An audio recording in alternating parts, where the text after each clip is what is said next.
سنقدم لكم اليوم وصفة لكيفية إزالة الخطوط الدقيقة والتجاعيد من الوجه. تساعد هذه الوصفة في الحفاظ على الجلد مشدوداً وتقليل الترهل مع تقدم العمر. المرجو اتباع الخطوات حتى النهاية لنتائج أفضل. نحتاج بذور الكتان كمكون. تحتوي بذور الكتان على قشور ومضادات الأكسدة التي تساعد في منع الخطوط الدقيقة والتجاعيد على الوجه. تساعد الأحماض الدهنية الموجودة في بذور الكتان في الحفاظ على ترطيب البشرة ونعومتها.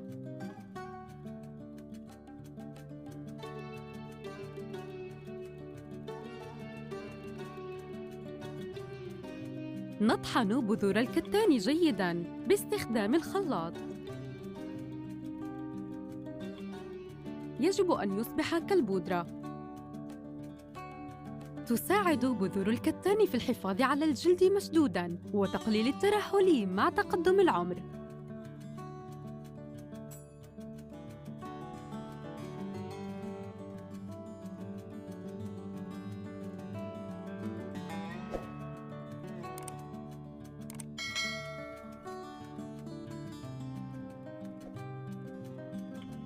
الرجاء دعمنا بلايك، اشتراك ومشاركة الفيديو مع أصدقائك. شكراً لك.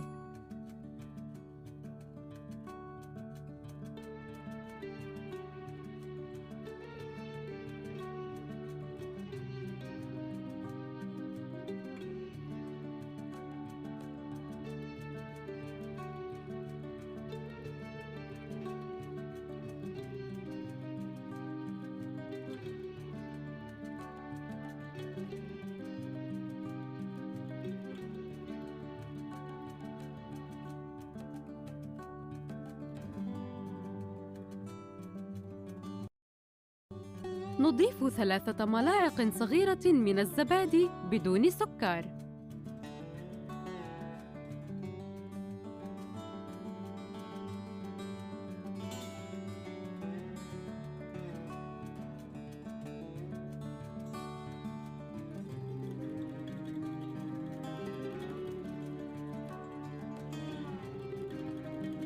نمزج جيداً.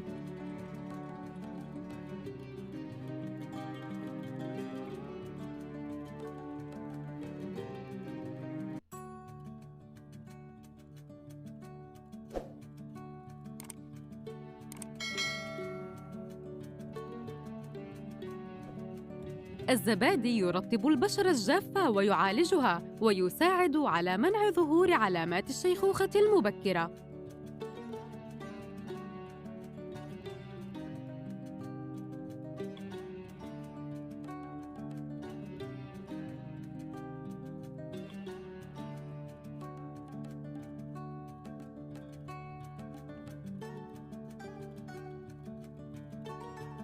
ضع الكريم على وجهك واتركيه لمدة 30 دقيقة، ثم اغسليه.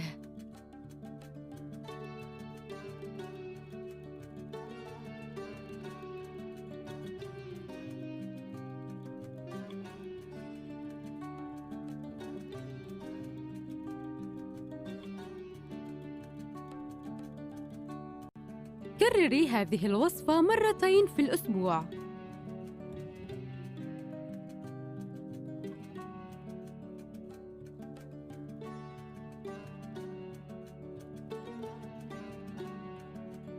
هذه الوصفة ستساعدك على التخلص من التجاعيد والخطوط الدقيقة، وأيضاً شد الجلد بسرعة.